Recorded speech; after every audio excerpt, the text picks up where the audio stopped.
Em 1965, uma jovem banda de R&B de Londres, chamada The Tea Set, decidiu mudar o nome para Pink Floyd Sound. Em 66, eles encurtaram para Pink Floyd. Até 67, o Pink Floyd já era um dos nomes mais conhecidos do planeta. O som deles mudou do R&B direto para um novo tipo de música que era cósmica e experimental. Graças em grande parte à visão artística do vocalista Syd Barrett, a banda conseguiu um contrato com a EMI e lançou seu álbum de estreia. Piper at the Gates of Dawn foi imediatamente celebrado por sua experimentação incrível e sem limites. Mas já havia sinais de problemas. Apesar da sua excentricidade brilhante, Syd Barrett tinha um lado mais sombrio. Ele era fascinado por psicodélicos e começou a usá-los em doses pesadas. Isso acentuou seus problemas de saúde mental e desencadeou um colapso nervoso. No início de 1968, ficou claro que o grupo precisava substituir Syd, cujo estado mental estava se deteriorando rapidamente. Antes brincalhão e travesso, Barrett tornou-se quieto e retraído. Ele chegava atrasado nos ensaios da banda, passava por oscilações extremas de humor e estava em surtos de delírio. No palco, ele tocava o mesmo acorde repetidamente ou desafinava sua guitarra no meio da música. Conforme Barrett mergulhava mais em seu estado de apatia severa, seus olhos desenvolviam um olhar vazio e distante. Mas o Pink Floyd seguiu em frente sem o companheiro. Roger Waters assumiu como principal compositor da banda, e eles contrataram um novo guitarrista chamado David Gilmour. Entre 1969 e 70, a banda estava profundamente experimental enquanto buscava um novo som, e eles o encontraram em 71 com o lançamento de um álbum chamado Metal. Deixando o pop psicodélico dos primeiros dias para trás, o novo som do Pink Floyd era definido por sons de guitarra diferenciados e músicas que exploravam novas dimensões. Em 72, eles estavam de volta ao estúdio, gravando mais um álbum. E quando o lançaram em 73, o mundo da música mudou para sempre. Dark Side of the Moon foi lançado recebendo elogios quase universais e lançou os Pink Floyd a níveis de fortuna e fama inimagináveis. Em 74, a banda estava comprando mansões, carros esportivos e fazendo turnês pelo mundo. Já em 1975, 10 anos depois da formação da banda, o Pink Floyd entrou no estúdio para gravar o seu 9º álbum. Mas as primeiras sessões deste álbum foram tensas. A banda havia alcançado todos os seus maiores sonhos, mas ainda parecia insuficiente. Esse mal-estar transbordou para o estúdio, transformando-se em uma tensão que ameaçava despedaçar a banda. Mas se mantiveram unidos por uma música que eles sabiam que poderia ser a peça central de seu novo álbum. Essa música nasceu durante a turnê de 1974, quando um riff de guitarra de 4 notas veio a David Gilmour. Gilmour sentiu que esse riff soava como o fantasma persistente de Syd Barrett. Essa homenagem a Barrett se transformou em um álbum ambicioso que eternizou o seu espírito brilhante e mostrou as circunstâncias que o afastaram de seu caminho.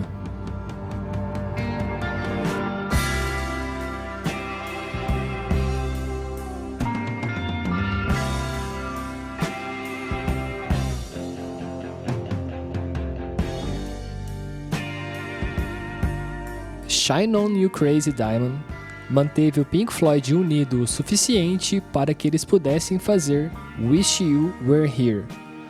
Mas isso não significa que gravar a música foi um processo tranquilo.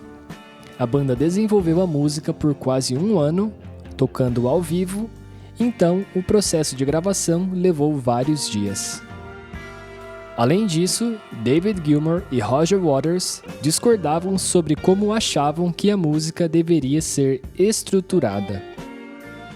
Gilmour queria que Shine On fosse uma música de 20 minutos, como Echoes, do álbum de 1971, Meadow. Essa música ocuparia um lado inteiro do disco, mas Roger Waters tinha outra visão. Ele achava que a banda deveria dividir a música em 2 partes e usá-las para abrir e fechar o álbum. No final, Roger conseguiu o que queria e Shine On se tornou a faixa de abertura e encerramento de Wish You Were Here. Essa decisão teve um impacto temático no álbum. Wish You Were Here não é exclusivamente sobre Syd Barrett. Ao longo do álbum, o Pink Floyd expressou vários temas, incluindo isolamento e solidão, alienação capitalista e doença mental.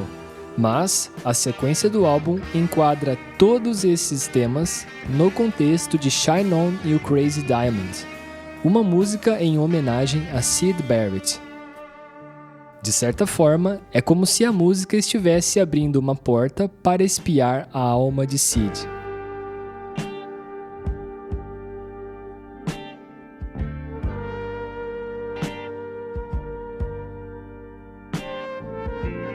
Nos primeiros atos de Shine On, os principais solistas da banda, David Gilmour e Rick Wright, trocam vários solos. É como se cada um desses parece ser uma forma de homenagear Syd Barrett à sua maneira. Para Rick Wright, o membro mais discreto do Pink Floyd, isso significa um lamento suave no sintetizador.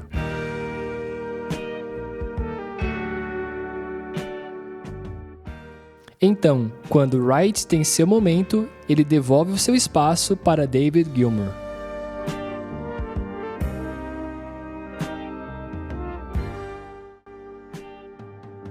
O terceiro solo de guitarra de Shine On é um grito de dor.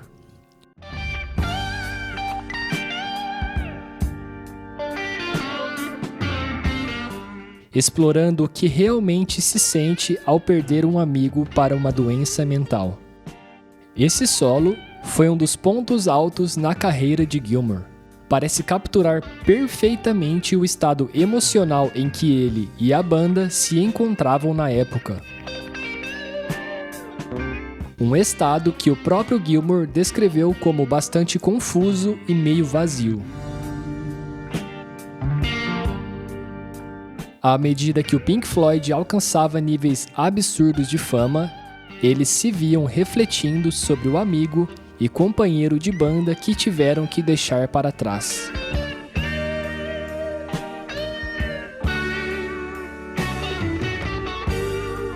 O terceiro solo de Gilmour dá lugar à homenagem de Roger Waters a Syd Barrett.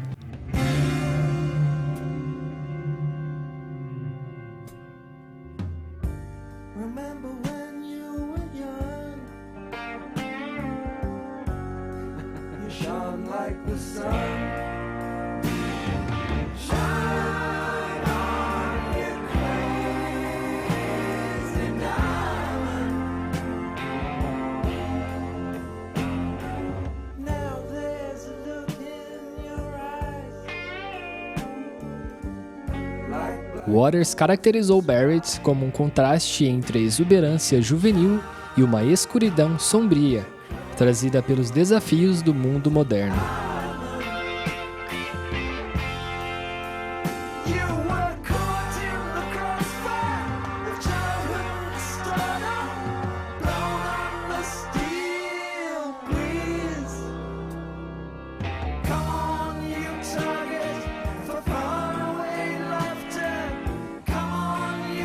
As letras do Waters mostravam as várias faces de Syd Barrett, alguém admirado pelo seu talento incrível, mas deixado de lado por causa de seus problemas de saúde mental. Ele usa alguns símbolos para descrever Barrett como um tipo de profeta maluco, que está numa busca sem fim por um saber misterioso.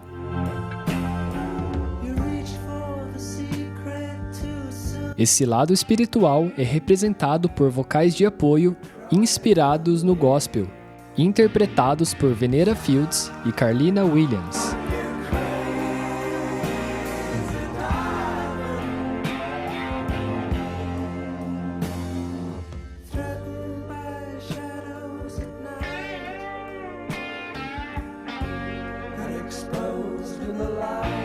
Também há uma amargura clara sobre como as coisas terminaram, com as travessuras de Barrett forçando a banda a expulsá-lo.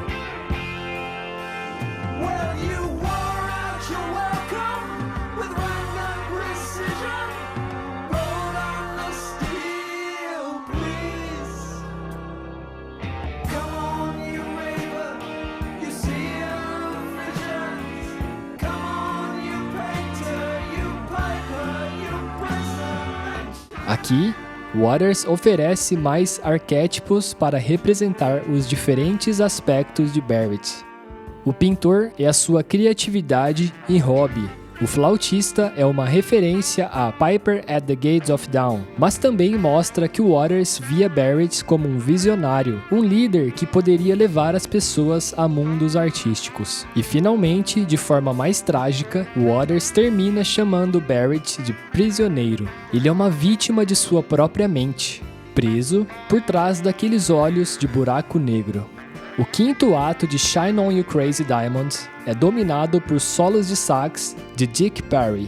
Primeiro, ele toca um barítono. Depois, à medida que o ritmo acelera, ele muda para o tenor.